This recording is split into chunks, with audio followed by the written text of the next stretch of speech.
আসসালামু আলাইকুম। সকলে কেমন আছেন? আজ খুব সহজ একটি রেসিপি নিয়ে এসেছি। পেঁয়াজ বেরেস্তা করে দেখাবো।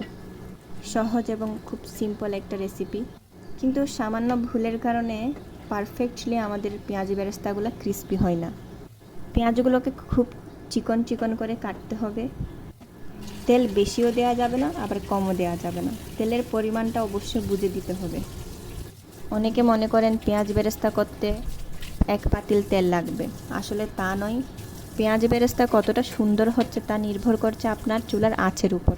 প্রথমে চুলার আঁচ বড় করে তেল গরম করলেও পেঁয়াজ দেওয়ার পর এই আঁচটা মিডিয়াম করে দিতে হবে, এবং এই মিডিয়াম আঁচেই বারবার কিছুক্ষণ পরপর নাড়তে হবে।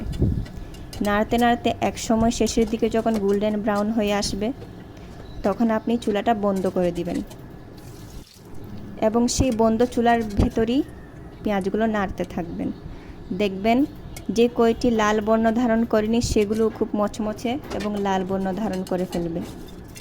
চুলার জাল দিয়েই যদি শেষ অবধি আপনি সম্পূর্ণ লাল বর্ণ ধারণ করতে চান, তাহলে পেঁয়াজগুলো পুড়ে যাবে। এরপর ছাঁকনির সাহায্যে ছেঁকে নেবেন। এই যেভাবে আমি একটা পাতিল থেকে অন্য পাতিলে ঢেলে নিয়েছি, ঠিক এভাবে করবেন।